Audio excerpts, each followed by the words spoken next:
কখনো পরাজিতদের মনে না রাখলেও নেইমারকে মনে রাখবে। মাত্র 4 মাস বয়সে মৃত্যুকে বুড়ো আঙুল দেখিয়ে ফিরে এসেছিলেন Neymar da Silva Santos junior. সেই থেকে তার ভাগ্যের পরীক্ষা শুরু। নেইমারের নামের পাশে কোনো বিশ্বকাপ নেই, ব্যালন ডিওর নেই, উল্টে আছে একগাদা স্ক্যান্ডাল আর পাহাড় প্রমাণ ইনজুরি। লোকে বলে টাকার লোভে নিজের হাতে ক্যারিয়ারটা শেষ করে ফেলেছে ছেলেটা, কিন্তু তারপরেও আজ নেইমারের কান্না দেখে গোটা বিশ্ব কাঁদছে। কেন বলতে পারেন, কেন মানুষ নেইমারকে এতটা ভালোবেসে ফেলেছে? নেইমারকে বলা হতো পেলের উত্তরসূরি। তিনি ভেঙে দিয়েছিলেন খোদ পেলের রেকর্ড। বস্তি থেকে উঠে এসে ফুটবল বিশ্বের রাজকুমার হয়ে উঠেছিলেন মানুষটা, কিন্তু তাও কেন তাকে আজ চোখের জলে বিদায় নিতে হচ্ছে? আমি শ্রীরাজ আপনাদেরকে শোনাবো ব্রাজিলের এই মুকুটহীন সম্রাটের জীবনের এমন কিছু আনকাট আর অজানা গল্প, যেটা আমাদের বোধহয় সকলের জানা দরকার। আপনি আছেন তো?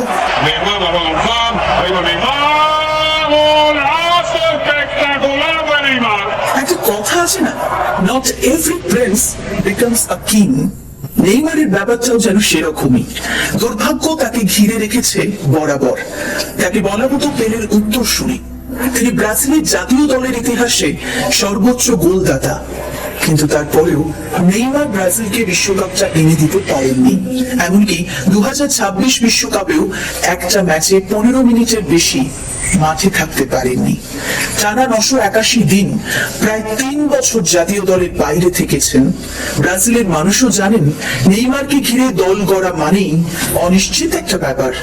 একবার তার ক্যারিয়ারটার দিকে তাকান, সেখানে যত না সাফল্য, তার চেয়ে অনেক বেশি ইনজুরি। কিন্তু তারপরেও একটা জিনিস দেখেছেন, নেইমারের প্রতি মানুষের ভালোবাসা কমেনি একটু। সবাই চায় নেইমার খেলুক, 5 মিনিট হলেও সে মাঠে থাকুক। কেন জানেন? কারণ মানুষ শুধু নেইমারকে ভালোবাসে না, মানুষ ভালোবাসে নেইমারের গল্পটাকে। সেটা 2014 সালের কথা। ব্রাজিলের মাটিতেই বিশ্বকাপের আসর বসেছিল। গোটা দেশ তখন নেইমারকে রীতিমতো দেবতা মানে। সবার বিশ্বাস এই ছেলেটাই বিশ্বকাপ এনে দেবে। কিন্তু কে জানতো এই বিশ্বকাপে লুকিয়ে আছে তার জীবনের সবচেয়ে ভয়ঙ্কর ট্র্যাজেডিটা? সে এক টানটান উত্তেজনা। কোয়ার্টার ফাইনালে ব্রাজিলের মুখোমুখি কলম্বিয়া। ম্যাচের একদম শেষ মুহূর্ত। কলম্বিয়ার ডিফেন্ডার হুয়ান ক্যামিলো জুনিগা পেছন থেকে লাফিয়ে উঠে হাঁটু দিয়ে সপাটে ঠুকে দিলেন নেইমারের পিঠের নিচের অংশে। নেইমার ঘাসের উপর লুটিয়ে পড়লেন। মার্সেলো ছুটে এসে দেখলেন নেইমার যন্ত্রণায় কাঁদছেন। মার্সেলো চিৎকার করে মেডিকেল টিমকে ডাকলেন। এরপর ডাক্তাররা যে কথাটা বললো সেটা মনে পড়লে আজও গায়ে কাঁচা দেয়। আঘাতটা লেগেছিল নেইমারের 3rd ভার্টিব্রায়, অর্থাৎ মেরুদণ্ডের 3 নাম্বার কশেরুকায়। ডাক্তাররা বলেছিলেন আঘাতটা যদি আর মাত্র 2 সেন্টিমিটার উপরে লাগতো, তাহলে নেইমার আর খেলা তো দূর, কোনোদিন নিজের পায়ে হয়তো দাঁড়াতেই পারত না। বিশ্বকাপ থেকে এক ধাক্কায় ছিটকে গেলেন নেইমার। ঘরে বসে চোখে জল নিয়ে দেখলেন জার্মানির কাছে ব্রাজিলের 7-1 গোলের লজ্জার হার। নেইমার ভেঙে পড়লেন, কাঁদলেন। কত মানুষ বলেছিল নেইমারের ক্যারিয়ার এবার শেষ।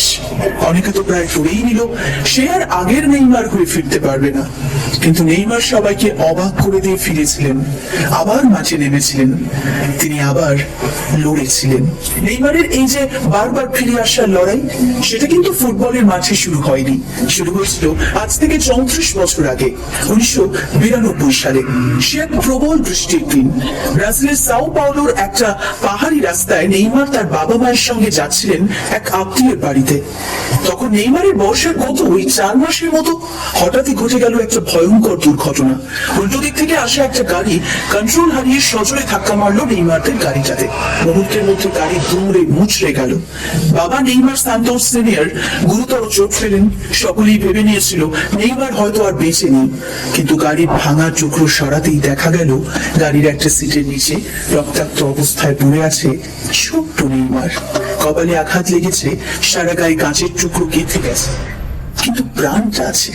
সেদিন থেকেই শুরু হচ্ছিল নেইমারের জীবন যুদ্ধের পরীক্ষা।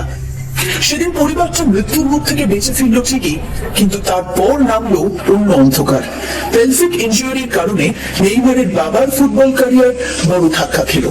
মাঠ ছেড়ে তাকে বসে যেতে হলো বাড়িতে। শুরু হলো দারিদ্রের সঙ্গে লড়াই। বাবা নেইমার সান্তোস সিনিয়র দিনে 3 শিফটে কাজ করতে শুরু করলেন, কিন্তু তাতেও বাড়ি ভাড়া, ইলেকট্রিক বিল মিটিয়ে খাওয়ার খরচটাও কুলিয়ে উঠতে পারছিলেন না। বাধ্য হয়ে পরিবারটা গিয়ে উঠল ব্রাজিলের মোগিদাস ক্রুজেস শহরের একটা বস্তিতে। সেখানে না ছিল ইলেকট্রিসিটি, না ছিল জলের ব্যবস্থা। বাবা, মা, নেইমার আর তার বোন রাফায়েলা 4 জন মিলে রাতারাতি করে থাকতেন একটা রুমে। এরকমই একটা কঠিন পরিস্থিতিতে নেইমারের বাবা একটা বড় সিদ্ধান্ত নিলেন। তিনি ঠিক করলেন নিজের অপূর্ণ সিদ্ধান্তটা তিনি ছেলের মাধ্যমে পূরণ করবেন। বাবা নিজেই নেইমারের পায়ে তুলে দিলেন ফুটবল। ছোট্ট নেইমারের প্রতিটা প্র্যাকটিস, প্রতিটা ম্যাচ, প্রতিটা সুযোগের পেছনে দাঁড়িয়ে দাঁড়িয়ে রইলেন তিনি। নেইমার যখন মাঠে খেলার সুযোগ পেত না, বাবা তাকে নিয়ে যেত ব্রাজিলের অলিতে গলিতে। এবড়ো খেবড়ো রাস্তার উপরেই চলতো ড্রিবলিং। আর সেই স্ট্রিট ফুটবলের স্কিলকে সম্বল করেই মাত্র 11 বছর বয়সেই নেইমার সুযোগ পেয়ে গেলেন বিখ্যাত সান্তোস এফসিতে। সান্তোসের একাডেমিতে পা রাখা মাত্রই গোটা বিশ্ব ফুটবলে নজর কেড়ে নিলেন নেইমার। একটা 11-12 বছরের ছেলে বলের উপর এরকম কন্ট্রোল করতে পারে, সেটাই কেউ ভাবতে পারেননি। নেইমার যেভাবে ডিফেন্ডারদের বোকা বানাতেন, সেটা দেখে ব্রাজিলের স্কাউটদের তো অবাক হওয়ার জোগাড়। নেইমারের কথা আটলান্টিক পেরিয়ে খুব তাড়াতাড়ি পৌঁছে গেল ইউরোপের বড় বড় ক্লাবগুলোতে। সেটা 2006 সাল। নেইমারের বয়স তখন 14 হবে। স্পেনের রিয়াল মাদ্রিদ তাকে ট্রায়ালের জন্য ডেকে পাঠালো। 14 বছরের একটা বস্তির ছেলে সোজা পৌঁছে গেল সান্তিয়াগো বার্নব্যুতে। সেখানে তার দেখা হলো জিদান, রোনাল্ডো, নাজারিওদের মতো রথী মহারথীদের সাথে। রিয়াল মাদ্রিদের কোচিং স্টাফরা তো নেইমারের স্কিল দেখে full impressed. Real Madrid plan check দিয়েছিল, বলেছিল যা চাও লিখে নাও। অন্য কোনো ছেলে করে এরকম একটা সুযোগ লোভে নিত, তাই না? কিন্তু নেইমার সেই কাগজটা ফিরিয়ে দিলেন। তিনি স্পেনের বিলাসবহুল জীবনের হাতছানি ছেড়ে ফিরে এলেন ব্রাজিলের বস্তিতে। এদিকে সান্তোস এফসি দেখলো নেইমারকে তো হাতছাড়া করা যাবে না কিছুতেই, তাই তারা নেইমারকে ব্রাজিলে আটকে রাখার জন্য একটা বিরাট অঙ্কের টাকা অফার করলো। নেইমারকে দেওয়া হলো মাসে 10,000 ব্রাজিলিয়ান রিয়াল, সাথে স্পন্সরশিপ এবং ব্র্যান্ড এন্ডোর্সমেন্ট। এরকম অফার কোনো উঠতি ফুটবলার আগে কখনো পেয়েছে কিনা তা জানা নেই। তখনকার দিনে একটা হতদরিদ্র পরিবারের কাছে এই টাকা তো লটারি জেতারই সমান, বলুন তো। 15 বছর বয়সেই নেইমার তার বাবা মাকে একটা বাড়ি কিনে দিলেন, তাদের জীবনের প্রথম বাড়ি, ঠিক সান্তোসের স্টেডিয়াম ভিলা বেলমিরোর পাশেই। এরপর সান্তোসের জার্সিতে নেইমার যেটা করলেন সেটার কথা আর নতুন করে কি বলবো বলুন তো। একটা সময় মনে হচ্ছিল ফুটবল যেন বড্ড মেকানিক্যাল হয়ে যাচ্ছে। ঠিক তখনই নেইমার নিয়ে এলেন সাম্বা ড্রিবল, রেইনবো ফ্লিক আর তার আইকনিক মোহক হেয়ার স্টাইল। তার খেলার স্টাইল মানুষকে আবারও একবার স্ট্রিট ফুটবলে প্রেমে পড়তে বাধ্য করলো। বছরের সবচেয়ে সুন্দর গোলের জন্য তিনি জিতলেন পুসকাস অ্যাওয়ার্ড। 48 বছর পর সান্তোসকে তিনি জেতালেন কোপা লিবার্টাদোরেস। ততদিনে নেইমারের জাদুতে গোটা বিশ্ব মাতাল হয়ে গেছে, তা আপনি বলতেই পারেন। সবাই বলতে শুরু করলো পেলের যোগ্য উত্তরসূরি যদি কেউ হয়ে থাকেন তাহলে সেটা এক এবং একমাত্র নেইমার। এক কথায় বললে মানুষের চোখে নেইমার তখন ব্রাজিলের মুকুটহীন সম্রাট। সেই সময় নেইমার চাইলে যে কোনো ক্লাবে গিয়ে রাজত্ব করতে পারতেন, কিন্তু তিনি এলেন বার্সেলোনায়। কারণ যে ক্লাবে রোনালদিনহো, মেসির মতো কিংবদন্তিরা খেলেছেন, তিনি সেই ক্লাবে খেলতে চেয়েছিলেন। কিন্তু শুরুটা সহজ ছিল না। মেসির মতো বট গাছের ছায়ায় বারবার ঢাকা পড়ে যাচ্ছিলেন যে তিনি। নেইমারকে দুঃখী দেখে সেই মেসি নাকি বলেছিলেন, যেভাবে সান্তোসে খেলতিস সেভাবে খেল, আমরা আছি তো। ওই মুহূর্তটা নেইমারের ক্যারিয়ার বদলে দিয়েছিল। এরপর যা হলো ফুটবল তা ভুলেনি। মেসি, সুয়ারেস, নেইমার মিলে তৈরি করলেন MSN জোট। একে একে চ্যাম্পিয়ন্স লিগ, লা লিগা সব জিতেছিল বার্সা। 3 মৌসুমে একসাথে 364 গোল। শুধু 2014-15তেই 122 গোল, স্প্যানিশ ফুটবলের ইতিহাসে যে কোনো আক্রমণ ভাগের সর্বোচ্চ। বার্লিনের চ্যাম্পিয়ন্স লিগ ফাইনালে জুভেন্টাসের বিপক্ষে গোল করলেন নেইমার। ট্রেবল জেতা সেই রাতটা যারা দেখেছেন তারা জানেন কেমন লেগেছিল। 2015-16তে মেসি চোট পেলেন, 2 মাসের জন্য রেস্টে পাঠানো হলো তাকে। সেই 8 ম্যাচে নেইমার যা করলেন সেটা কি ভোলা যায়? পুরো স্পেন তখন বলেছিল এই ছেলে একদিন পৃথিবীর সেরা হবে, কিন্তু তবুও নেইমারের মনে স্বস্তি নেই। নেইমার বুঝতে পারছিলেন বার্সেলোনায় তিনি যত ভালোই খেলুন না কেন লাইমলাইট সবসময় মেসি পাবেন। ব্যালন ডিওর জিততে গেলে তাকে বেরোতে হবে মেসির ছায়া থেকে। তার দরকার একটা নিজস্ব রাজত্বের। শোনা যায় মেসি নাকি অনুরোধ করেছিলেন তাকে থেকে যাওয়ার জন্য, বলেছিলেন আমি আর ব্যালন ডিওর দিয়ে কি করব, তুই জিততে চাস, আমি তোকে হেল্প করব। কিন্তু নেইমার বললেন না। অবশ্য এর পেছনে ব্যক্তিগত কারণ আছে। ফ্রেঞ্চ ক্লাব পিএসজি তাকে মোটা টাকার অফার দিয়েছে, সাথে আছে ব্রাজিলিয়ান বন্ধুদের টান, নিজের পরিচয় গড়ার স্বপ্ন। সব মিলিয়ে 222 মিলিয়ন ইউরো অর্থাৎ প্রায় 2000 কোটি টাকার বিনিময়ে নেইমার চলে গেলেন প্যারিসে। কিন্তু মজার ব্যাপার হলো পিএসজিতে গিয়ে তিনি রাজা হয়ে বসলেন ঠিকই, কিন্তু চ্যাম্পিয়ন্স লিগ আর ব্যালন ডিওর রয়ে গেল অধরাই। ওদের মাঠের চেয়ে নেইমার বেশি চর্চায় চলে এলেন কন্ট্রোভার্সির জন্য। নেইমারের ব্যক্তিগত জীবন মানেই উদ্দাম পার্টি আর প্লে বয় লাইফস্টাইলের এক রঙিন ক্যানভাস। মাত্র 19 বছর বয়সেই ক্যারল দান্তাসের সাথে সম্পর্কে জড়িয়ে তিনি প্রথমবার বাবা হয়েছিলেন, কিন্তু থিতু হওয়া তো তার স্বভাবে নেই। এরপর ব্রাজিলিয়ান অভিনেত্রী ব্রুনা মার্টিনসনের সাথে তার সম্পর্ক আর ব্রেকআপ তো চলতেই থাকতো। তাদের জুটিকে পাগলের মতো ভালোবাসতো ফ্যানেরা, শখ করে তাদের নাম দিয়েছিল ব্রুমার। কিন্তু এই সম্পর্কেও নেইমার থিতু হলেন না। ব্রুনা যখন প্রেগন্যান্ট তখন নেইমারের জন্য এক স্ক্যান্ডাল ফাঁস হয়ে গেল। নেইমার তো সোশ্যাল মিডিয়ায় ক্ষমা চাইতে বাধ্য হলেন। এরপর প্যারিসে আসার পর থেকেই শুরু হলো ঘন ঘন চোট পাওয়া। অনেকেই মনে করে এগুলো সবই নাকি নেইমারের ইচ্ছাকৃত। আপনি হয়তো ভাবছেন কেন করবে নেইমার এমন? সমালোচকদের কাছে এই প্রশ্নের যুক্তিও আছে। নেইমারের ইনজুরি হওয়ার টাইম লাইনটা দেখলে একটা আজব প্যাটার্ন দেখতে পাবেন।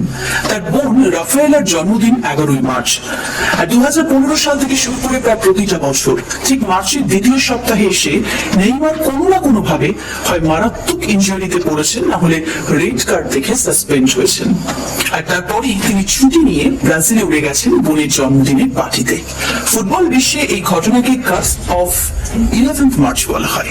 অনেকেই বিশ্বাস করে ছুটি নেওয়ার জন্য ইচ্ছে করে নাকি চোটের নাটক করতেন নেইমার। তবে বিতর্ক এখানেই শেষ নয়। 2019 সালে নাজিলা ট্রিনদাদে নামের এক মডেল নেইমারের বিরুদ্ধে ধর্ষণের অভিযোগ আনেন। যদিও তদন্তের পর পুলিশ জানালো অভিযুক্ত মিথ্যে এবং ব্ল্যাকমেইল করার জন্য করা হয়েছিল, কিন্তু ততদিনে নেইমারের ইমেজের ধ্বজা যা ওড়ার তা উড়ে গেছে। যাকে এসব কথা, এত চোট, এত কন্ট্রোভার্সির পরেও ফুটবলে নেইমারের ইম্প্যাক্ট আজও পাগল করার মতোই। গত 6 জুলাই সর্বোচ্চ চেষ্টা করেও শেষ রক্ষা করতে পারলেন না। 2026 বিশ্বকাপ থেকে ব্রাজিল ছিটকে গেছে, সাথে হয়তো ছিটকে গেছে নেইমারের বিশ্বকাপ জয়ের স্বপ্নটাও। শুরুর দিন থেকেই তার কাঁধে ভার ছিল অসম্ভব ভারী। বিশ্বকাপ জেতার ভার, ব্যালন ডিওর জেতার ভার, পেলের উত্তরসূরি হওয়ার ভার, কোটি কোটি মানুষের প্রত্যাশার ভার। সেই ভারে নেইমার এবার নুয়েই পড়েছেন।